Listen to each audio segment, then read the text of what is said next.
구약성경 여호수아 6장 15절부터 27절 말씀입니다. 오늘 말씀은 하나님의 명령에 순종하여 여리고성을 점령하는 내용입니다.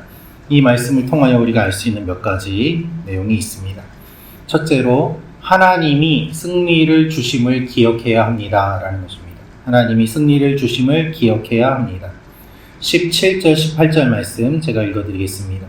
이 성과 그 가운데 있는 모든 것은 여호와께 온전히 바치되 기생 라합과 그 집에 동거하는 자는 모두 살려주라. 이는 우리가 보낸 사자들을 그가 숨겨주었음이니라. 너희는 온전히 바치고 그 바친 것 중에서 어떤 것이든지 취하여 너희가 이스라엘 진영으로 바치는 것이 되게 하여 고통을 당하게 되지 아니하도록 오직 너희는 그 바친 물건에 손대지 말라. 하나님의 말씀이 그대로 이루어졌습니다. 여호수아는 하나님께서 승리를 주심을 선포합니다. 6일 동안 한 바퀴씩 돌고 마지막 날에 7바퀴를 돌게 됩니다. 이제 마지막으로 하나님 앞에 돌게 될 때 여호수아가 백성들에게 외치라고 말을 합니다. 그러나 외칠 때에 그는 이렇게 주의할 점을 알려줍니다. 하나님이 주셨기 때문에 이 성의 모든 것을 하나님께 바쳐야 된다. 온전히 바치고 취하지 말라라는 것입니다. 승리의 기쁨으로 들떠서 전리품을 자신의 것으로 여기지 말고 하나님께서 승리하셨음을 믿고 기억하고 선포하고 하나님께 바치라고 하는 것입니다. 하나님께서 우리에게 승리를 주시는 분이십니다. 그러나 우리가 이것을 승리할 때에 자칫하면 선을 넘기가 쉽습니다. 전쟁에서 승리한 기쁨에 도취되어서 하나님이 승리를 주셨음을 잊고 자신의 것을 취하려고 하는 일들이 일어날 수 있습니다. 우리의 힘으로 이겼다고 착각하며 전리품을 챙기는 일들이 일어나지 않도록 하나님이 승리하게 하셨음을 믿고 나아가도록 여호수아가 경계의 이야기를 하는 것입니다. 하나님께서 모든 일을 이루셨다고 믿는다면 그대로 행위를 따라야만 합니다. 하나님께 드려야 될 것들을 바르게 드리고 또한 내 것이라고 요구하지 않아야 되는 것이죠. 두 번째로 알 수 있는 것은 하나님의 승리는 거룩한 구별을 요구합니다 라는 것입니다. 19절부터 21절 말씀 제가 읽어드리겠습니다. 은금과 동철 기구들은 다 여호와께 구별될 것이니 그것을 여호와의 곳간에 드릴지니라 하니라. 이에 백성은 외치고 제사장들은 나팔을 불매 백성이 나팔 소리를 들을 때 크게 소리질러 외치니 성벽이 무너져 내린지라. 백성이 각기 앞으로 나아가 그 성에 들어가서 그 성을 점령하고 그 성 안에 있는 모든 것을 온전히 바치되 남녀노소와 소와 양과 나귀를 칼날로 멸하니라. 하나님께서는 전리품 분배에 대한 율법도 광야에서 이미 다 주셨습니다. 그러나 이번 전쟁은 가나안을 공격하는 첫 전쟁이요. 또한 여리고는 가나안의 허리 부분에 있는 중요한 요충지입니다. 따라서 이 전쟁을 이기는 것은 매우 중요한 사건이었습니다. 우리나라가 6.25 때 부산 근처까지 전세가 밀려서 매우 어려운 상황이었을 때에 인천 상륙작전으로 전세가 역전되는 일이 일어나지 않았습니까? 마찬가지로 여리고라는 지역 자체가 가나안 땅의 중요한 부분이요. 또한 허리 부분을 차지하고 있었기 때문에 여기에 승리를 거두는 것은 매우 중요한 일이었고 더구나 가나안에서의 첫 전쟁이었습니다. 동시에 여리고성은 강한 성이고 다른 성들에 비해 컸습니다. 전리품이 많이 있는 것이 당연합니다. 하지만 하나님께서는 은금 동철 기구들은 하나님의 곳간에다가 두고 남녀노소와 동물들은 다 칼날로 멸하라고 말씀하십니다. 생명은 멸하고 물질은 취하라고 말씀하시며 이 물질도 여호와의 곳간에 드리라고 하십니다. 왜 그렇게 하실까요? 거룩한 전쟁이기 때문에 구별하는 것이 무엇보다 중요했기 때문입니다. 온전히 하나님께 바치며 거룩하게 구별하는 것이 필요하였습니다.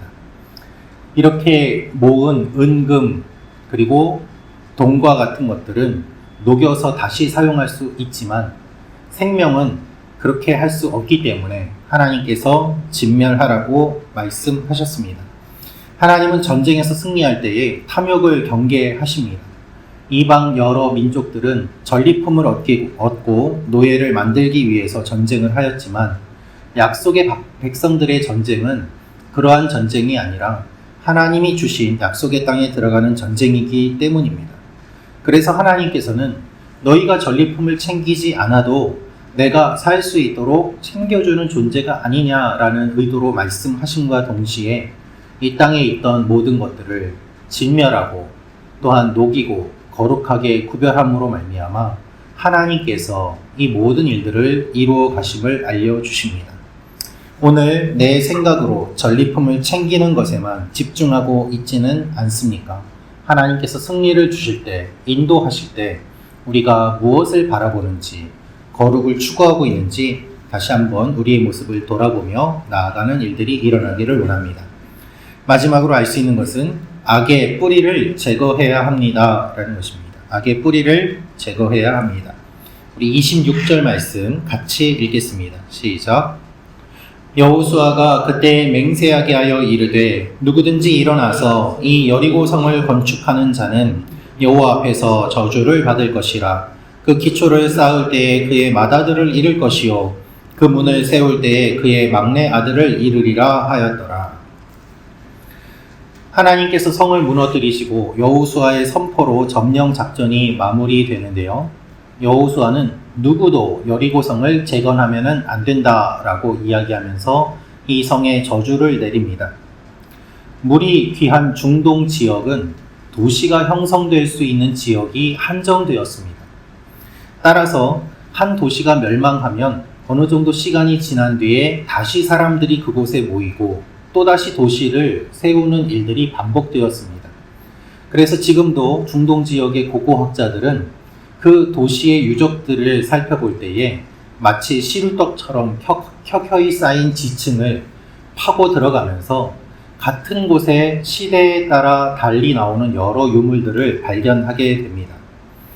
이것을 생각하면 큰 성 여리고가 있던 지역은 어느 누구라도 그 위에 다시 도시를 짓고 싶은 유혹이 들 만큼 좋은 땅이었고 좋은 지역임이 분명합니다. 그렇기 때문에 여호수아가 이렇게 의도적으로 저주를 하면서 이 성을 다시 세우는 사람이 저주를 받을 것이라고 이야기를 하는 것입니다. 이렇게 하나님의 말씀과 여호수아의 저주가 있었음에도 불구하고 아합 시대에 이 성이 재건되었습니다. 우상이 창궐하던 그때에 하나님의 말씀을 무시하고 이 성을 다시 세우려고 할 때에 베델 사람 히엘이 여리고를 건축할 때 터를 쌓을 때 맏아들 아비람을 잃고 성문을 세울 때 막내 아들 수굽이 죽게 됩니다. 하나님이 여호수아를 통해 하신 말씀이 그대로 이루어진 것입니다. 하나님의 말씀은 오랜 시간이 지나도 그대로 이루어집니다. 그 땅이 아깝다고 인간적인 생각으로 그 위에 다시 도시를 건축하려고 할 때에 하나님께서는 이 여리고를 진멸하셨음을 기억하라고 하시며 그 땅이 아니더라도 살 수 있는 곳이 있음을 말씀하시고 악의 뿌리를 철저히 제거해야 됨을 알려주고 계십니다. 우리는 악의 뿌리를 제거해야 합니다. 철저히 정리해야 할 때는 해야 됩니다. 하나님이 원하시는 것이 그것입니다. 여지를 남기지 않고 우리 가운데 끝까지 거룩을 추구하며 나아가는 여러분과 제가 되기를 소망합니다. 기도하겠습니다.